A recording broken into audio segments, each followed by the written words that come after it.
আসসালামু আলাইকুম রহমতুল্লাহি ওয়া বারাকাতুহু। ইন্নাল হামদুলিল্লাহ ওয়াসসালাতু ওয়াসসালামু আলা রাসূলিল্লাহ ওয়া বা'দ। সুপ্রিয় দর্শক শ্রোতা, এটিএন নিউজের রমজানের বিশেষ আয়োজন আকিজ ইলেকট্রিক্যালস নিবেদিত রোজার মাসে পাওয়ার্ড বাই ফ্রুটিকা। সঙ্গে আছি আমি ডক্টর হোসাইনুর বান্না।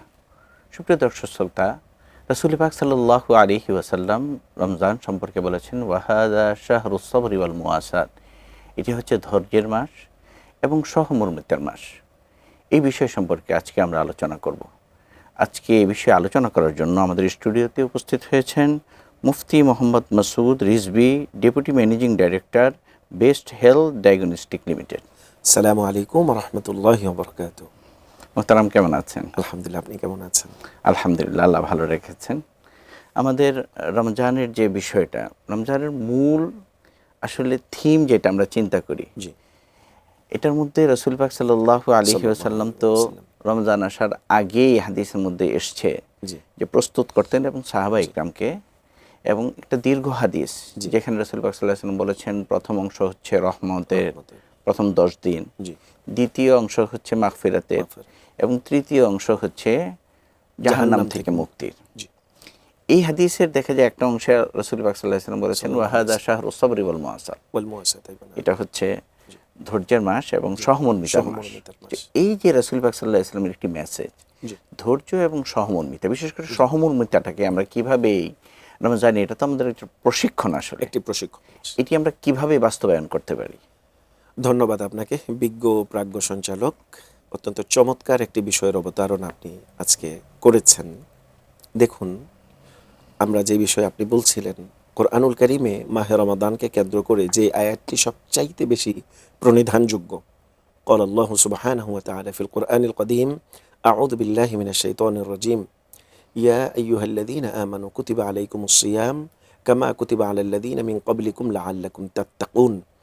আয়াতের শেষাংশে বর্ণিত লাআল্লাকুম তাত্তাকুন, এই তাত্তাকুনের মধ্যে নিহিত আছে আমাদের পূর্ণাঙ্গ বিষয়টি, যাতে করে তোমরা তাকওয়াবান হতে পারো, মুত্তাকি হতে পারো।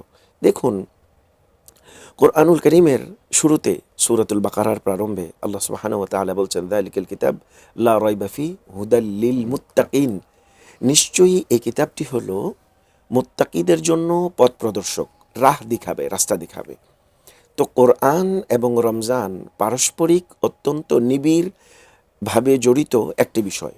তো কোরআনের এই আলোচ্য বিষয়গুলো আমাদের যে মূল প্রতিপাদ্য সহমর্মিতা, যেই কথাটি রসুল করিম সাল্লাল্লাহু আলাইহি ওয়াসাল্লাম হাদিসে পাকের মধ্যে বলেছেন, মাহে রমাদানকে 30 দিনকে 10 দিন 10 দিন এবং 10 দিন 3 দশকে বিভক্ত করেছেন। আউয়ালুহুর রাহমা, আওসাতুহু মাগফিরা, ওয়া আখিরুন নাজাতি ইতকুম মিনান নার।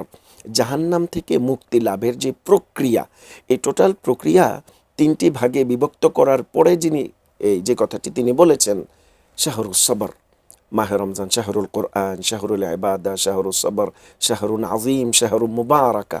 এই যে ধৈর্য এবং সহমর্মিতার বিষয়টি অত্যন্ত গুরুত্বপূর্ণ হবার পেছনের অনেকগুলো কারণ আছে। তার মধ্যে মোটা দাগে যদি আমরা কয়েকটি বলি, মাহে রমদান, আচ্ছা এখানে আরেকটি বিষয় আমি কোট করব, রমাদানের মাদ্দা বা মূল উৎকর্ষ হলো রমদুন থেকে, জ্বালিয়ে দেয়া, পুড়িয়ে দেয়া। এখানে জ্বালানো পোড়ানোর যেই বিষয়গুলো অনেকাংশে অনেকভাবে হতে পারে, তার ব্যাখ্যা আত্মহমিকা, আত্মহংকার, আত্মবোধ, তারপরে হলো আত্মপ্রচারণা, ইত্যাদি ইত্যাদি যে বিষয়গুলো আছে, অর্থাৎ নিজেকে জ্বালিয়ে পুড়িয়ে একটা জায়গাতে পরিশোধন করা, পরিশুদ্ধ করা। কাদ আফলাহা মান তাযাক্কা ওয়া যাকারা ইসমা রাব্বিহি ফাসাল্লা। এখন মাহে রমাদানুল মুবারকের এই যে শিক্ষা, আমাকে জ্বালিয়ে পুড়িয়ে অন্যের জন্য, অন্যের ভালোবাসায়, অন্যের উপকারে নিজেকে তৈরি করার যেই প্রশিক্ষণের মাস, যেটি আপনি বলছিলেন মাহে রমাদানুল মুবারক, এই যে সহমর্মিতা ক্যাটাগরিক্যালি যদি আমরা বলি, বেশ অনেকগুলো জায়গা এখানে পরিলক্ষিত হবে। তার মধ্যে একটি হলো, যেমন কষ্ট নিজে যদি উপলব্ধি না করে, আরেকজনের কষ্টের মূল্য কিন্তু বোঝা খুব দায়। আপনি যেমন খুব সুন্দর আলোচনা করছিলেন। জি, আসলে জি, নিজে কষ্ট উপলব্ধি না করলে না আসলে করলে, জি, অন্যের কষ্ট বোঝা যায় না। জি, জি। সময় হয়েছে। খিদার কষ্ট, পিপাসার কষ্ট, দুর্বল হয়ে যাওয়ার কষ্ট, অর্থাৎ মানুষ যখন পানাহার থেকে বিরত থাকে, এই যে শারীরিক দুর্বলতা তাকে আচ্ছাদিত করে, এই আচ্ছাদনের মধ্য দিয়ে তার মধ্যে যে দুর্বলতা তৈরি হয়, খিদার কষ্ট তৈরি হয়, পিপাসার কষ্ট তৈরি হয়, নিজের শরীর দুর্বল হয়ে আসে, নরম হয়ে আসে। আমাদের সমাজে দারিদ্র্যসীমার নিচে যাদের অবস্থান, সামাজিক প্রেক্ষাপটে এদের যেই পানাহার থেকে বিরত থাকে, এদের যে ক্ষুধার কষ্ট, এই কষ্টটা আগে নিজেকে উপলব্ধি করতে হবে, তারপরে তার প্রতি যে মায়া তৈরি হবে, এটা হলো সহমর্মিতা। অর্থাৎ একজন মানুষ না খেয়ে আছে, আমি ভরপুর খেয়ে যাচ্ছি, সকাল থেকে প্রতি মুহূর্তে ব্রেকফাস্ট করার কিছুক্ষণ পরে আমার টেবিলে কুকিজ আসছে, টি কফি আসছে, এরপরে কাজের ফাঁকে ফাঁকে খেয়ে যাচ্ছি, খিদার কষ্ট কিন্তু আমার অনুভব হচ্ছে না। আমার মন চাইলে আমি যে কোনো একটা জায়গাতে মুভ করছি খাবারের জন্য। আমরা ব্যাপক প্রস্তুতি নিয়ে, এখন তো দেখা যাচ্ছে আমাদের সামাজিক মাধ্যমগুলোতে ট্রেন চলছে, আমাদের রমজানে এটা আরও ব্যাপক হারে বেড়ে যায়, আমরা নিরুৎসাহিত করি। এটি কিন্তু একটি বড় ধরনের মেসেজ। আমাদের রমজানে ইফতার এবং সাহরির ব্যাপক ধরনের আয়োজন, এবং এর ম্যাক্সিমাম অপচয় হয়, নষ্ট হয়। বরঞ্চ আমাদের চিন্তা করতে হবে যে আমার টেবিলটাকে সংকুচিত করে এখান থেকে ভাগ আরেকজন রোজাদারের জন্য শেয়ার করা যায় কি না, এই ক্ষেত্রে কিন্তু সহমর্মিতা প্রকাশ পাবে।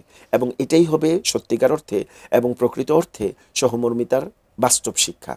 আর যদি আমরা তা না করতে পারি, তাহলে এই প্রশিক্ষণ থেকে আমরা বঞ্চিত হব, এবং ওই যে রহমত, বরকত, মাগফিরাত এবং নাজাত থেকে আমরা বঞ্চিত হয়ে যাব।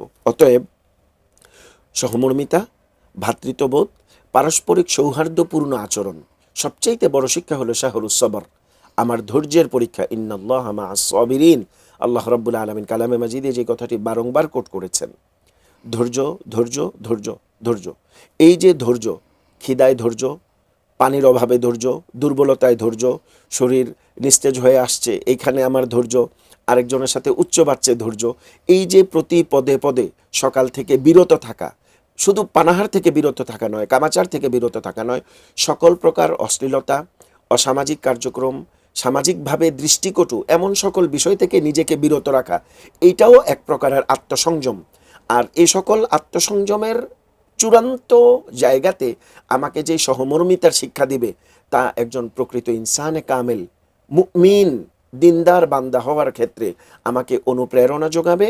এবং প্র্যাকটিক্যাল যে শিক্ষা আমি এই শিক্ষাগুলো থেকে লাভ করলাম, তাতে করে আল্লাহ রাব্বুল আলামিনের মুকাররবিন বান্দা হওয়ার ক্ষেত্রে আমার দ্বার উন্মোচন হবে।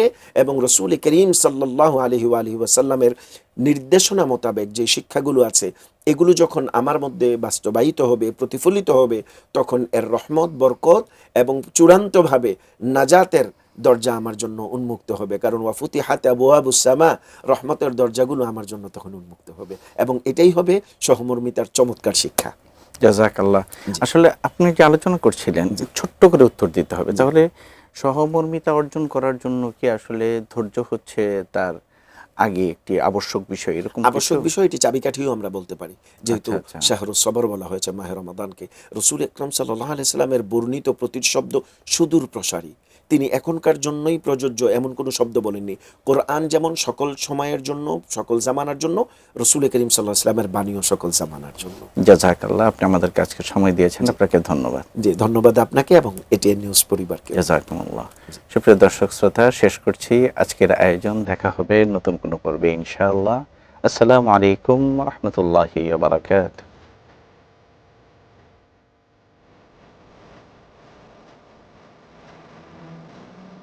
সৌজন্যে Akij electricals, powered by Frutika.